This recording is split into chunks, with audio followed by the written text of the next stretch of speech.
메리 크리스마스. 기쁜 성탄입니다. 사랑하는 모든 성도님들, 있는 그곳에서 예수님 오심을 기뻐하고 감사하는 축복의 성탄 되시기를 바랍니다. 우리가 함께 예배당에 모여서 성탄을 기뻐하고 예배 드리지 못하지만, 그러나 이러한 안타까움과 슬픔은 사실은 예수님 오실 때의 역사의 슬픔보다는 비교할 수 없습니다. 우리는 이런 상황 속에서도 감사할 이유가 많고, 또 세상은 어둡지만 어둠 속에 별이 더 반짝이듯이 이 어두운 역사 속에 예수님 오심이 우리에게 더 큰 기쁨의 소식이 될 줄로 믿습니다. 하나님께서 메시아이신 예수님을 세상에 보내실 때 오랜 역사 속에 준비하셨습니다. 철저한 하나님의 계획 속에 놀라운 섭리로 인도하셨습니다. 어느 때 누구를 통해서 태어날지 준비하셨습니다. 또한 역사의 어느 시점에 누가 통치하는 시대에 태어나게 할지를 준비하셨습니다. 누구를 통해 예비하실지, 또 그와 함께 하는 제자들이 누구일지까지 하나님의 모든 것을 역사 속에 준비하셨습니다. 누가복음은 예수님께서 탄생하실 때가 당시 세계 역사의 중심이었던 로마의 아우구스투스 황제 시대임을 우리에게 알려주고 있습니다. 누가가 이러한 역사적 배경을 언급하는 이유는 무엇일까요? 가장 우선적으로 예수님의 탄생 기록이 허구나 공상이 아니라 실제 역사적 사실임을 우리에게 알려주고 있는 것입니다. 사실 우리에게 이 아우구스투스라는 이름은 역사책에서만 발견될 수 있는 낯선 이름입니다. 그러나 누가복음의 첫 번째 독자였던 데오빌로라는 사람에게는 이 아우구스투스라는 이름만큼 가장 실제적이고 중요한 이름은 없습니다. 이것은 역사적 사실이라는 것입니다. 당시에 누가복음이 조작된, 왜곡된, 거짓이 있는 기록이라고 한다면 그 당시 아우구스투스 황제 시대에 누가복음을 읽었던 이 데오빌로라는 사람에 의해서 이 문서는, 기록은 무시되고 쓰레기통에 버려졌을 것입니다. 누가는 의사였지만 매우 역사적 안목이 있었던 사람입니다. 그래서 예수님의 탄생 기록을 아우구스투스 황제의 통치 기간이라는 것을 매우 중요하게 부각시키고 있는 것입니다. 또한 누가는 이 아우구스투스 황제의 이름을 거론함으로써 당시 가장 영향력 있었던 통치자가 단지 하나님의 종으로 사용되었음을 우리에게 알려주고 있는 것입니다. 당시 로마 황제가 인구조사를 실시한 것, 그리고 모든 사람을, 유대 백성들로 하여금 자기 고향에 가서 호적을 조사하도록 한 것은 정치적 목적이었습니다. 세금을 더 많이 거두려는 목적이었을 뿐입니다. 그러나 그의 모든 통치 행위는 그와 비교할 수 없는 만왕의 왕이신 하나님의 통치 아래 있었다는 것을 밝혀주는 것입니다. 아우구스투스 황제의 이 통치가 매우 강력했기에, 그의 법 집행이 매우 강력했기 때문에 일어난 일은 무엇입니까? 그것은 당시에 만삭된 마리아가 베들레헴까지, 나사렛으로부터 베들레헴까지 이동하면서까지 그 호적 등록을 해야 했던 것입니다. 이렇게 강력한 로마 황제의 명령이 없었더라면 어쩌면 만삭된 여인인 마리아는 움직이지 않을 수도 있었을 것입니다. 아우구스투스 황제의 명령을 사용하신 하나님, 그것은 이 하나님의 약속은 세상에 가장 가능성 없어 보이는 사람, 하나님과 가장 상관없이 살아갈 것 같은 사람을 통해서도 이루어진다는 것을 우리에게 보여줍니다. 하나님의 권세 아래 있지 아니하는 권세자는 아무도 없다는 것을 보여주는 것입니다. 또한 누가복음에서 이 아우구스투스 황제의 이름을 언급함으로써 이 세상의 권세와 영화는 궁극적으로 아무 의미가 없는 것임을 우리에게 보여주는 것입니다. 세상에서 사람들이 성취하는 그들이 추구하는 모든 것을 압축한다면 아우구스투스 황제가 성취한 것입니다. 세상의 가장 역사에 강력한 강대국의 왕이었습니다. 결국 로마 제국은 그 아우구스투스 황제를 신으로 숭배하도록 만들었던 것입니다. 누가복음이 이 아우구스투스 황제를 역사적 배경으로 설명함으로써 우리에게 주는 여러 가지 메시지들이 있는데, 그 메시지의 결론은 우리에게 한 가지 역설적인 진리를 우리에게 알려줍니다. 그것은 이 역사는 시간이 흐르면서 진정으로 누가 중요한 사람인지 그 순위를 뒤바꿔 준다는 것입니다. 당시 존재했던 당시의 역사가들의 안목에 의하면 최고 통치자였던 아우구스투스 황제와 베들레헴에서 태어난 아무도 주목하지 않는 아기 예수님의 중요성을 비교한다는 것은 말도 안 되는 일입니다. 어떠한 관점으로 볼 때도 아우구스투스 황제와 나사렛 예수 그리스도, 이 베들레헴에서 태어난 예수 그리스도를 비교할 아무런 근거와 이유는 없었습니다. 당시 로마 많은 역사가들 중에서 오직 한 사람만이 예수님의 이름을 언급했을 뿐입니다. 그러나 시간이 흘러 오늘날의 역사적 관점에서 볼 때 정반대의 사실을 우리에게 알려주고 있습니다. 지금 사람들이 아우구스투스의 이름을 기억하는 것은 도리어 그가 예수님의 탄생에 있어서 역사적 배경이 되기 때문이 아닌가요? 만일 예수님께서 아우구스투스 황제 시대에 태어나지 않으셨더라면 고대의 역사를 연구하는 학자나 세계사를 공부하는 학생들만이 그 사람의 이름을 기억하고 중요시했을 것입니다. 그의 이름이 역사적으로 알려진 것은 많은 그의 업적들보다도 예수님의 탄생 기록인 이 누가복음 2장에 그의 이름이 기록되었기 때문입니다. 저명한 역사가 아놀드 토인비는 이런 말을 했죠. 유럽의 모든 역사는 로마의 문화보다 오히려 기독교와 관련이 있다. 거의 모든 유럽 사람들은 아우구스투스 황제의 영향력보다 이 베들레헴의 말 구유에서 태어난 아기 예수님으로부터 영향을 받았던 것입니다. 유럽 문화의 그 뿌리를 추적해 보면 아우구스투스의 황제의 영향력보다 예수님의 영향력이 비교할 수 없는 영향력이라는 것을 알 수가 있습니다. 아우구스투스 황제는 당시 서구 사회에서 가장 힘이 있는 통치자였습니다. 그가 살아있는 동안에 그의 이름만 들어도 사람들은 떨었습니다. 그의 말이 곧 법이었습니다. 그는 벽돌로 만들었던 로마 도시를 대리석으로 만들어진 대도시로 바꾸었습니다. 로마 제국을 침범하는 야만인들을 물리쳤습니다. 아우구스투스의 해군은 지중해와 흑해에서 가장 영향력 있는 경찰 역할을 했죠. 해적들은 사라졌습니다. 그 사람들은 스페인에서 카스피해역으로 북아프리카에서 라인강까지 안전하게 여행할 수 있게 되었습니다. 또한 그는 많은 새로운 도시들을 건설했습니다. 고대의 도시도 재건했습니다. 또한 그가 닦아놓은 많은 길들이 이 도시들을 잘 연결하여 로마 제국의 중심지들이 되게 했습니다. 그리고 결국 이 엄청난 업적을 기반으로 로마 제국은 아우구스투스를 신으로 숭배하도록 강요하였습니다. 그러나 예수님을 믿는 그리스도인들은 로마 황제를 신으로 인정하지 않았습니다. 그래서 엄청난 박해를 받아야 했습니다. 로마 제국은 시저를 신으로 숭배하지 않는 자들은 모두 반역자로 간주했습니다. 그리스도인들은 그로 인해서 무서운 운명을 맞이해야만 했습니다.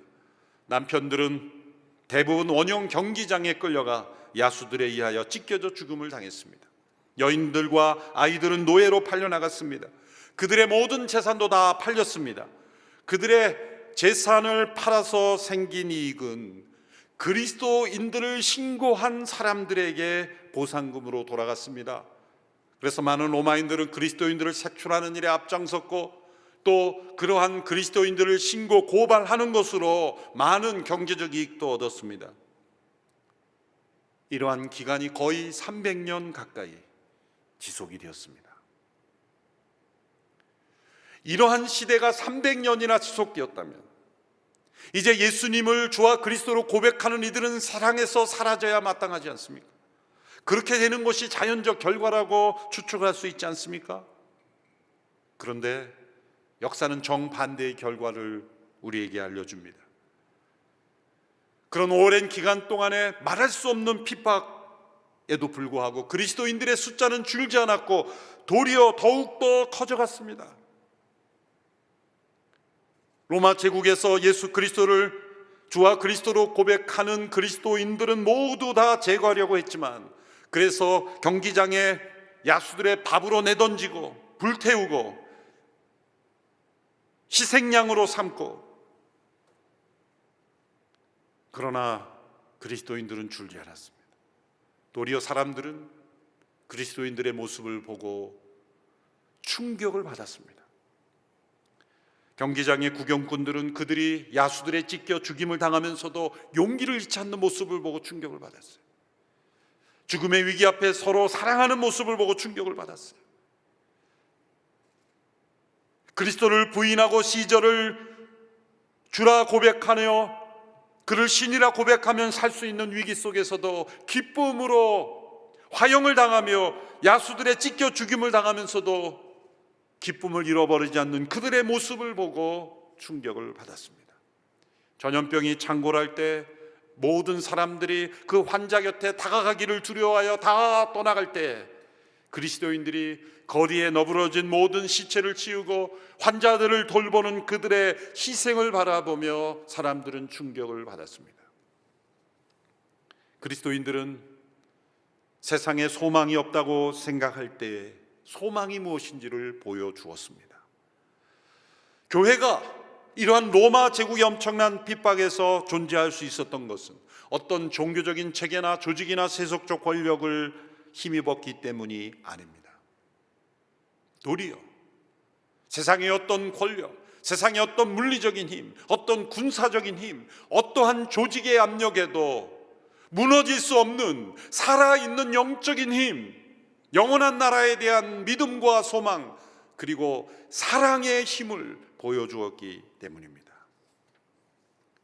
그것은 바로 구유에 누우신 아기 예수님, 그분으로 일어난 것입니다.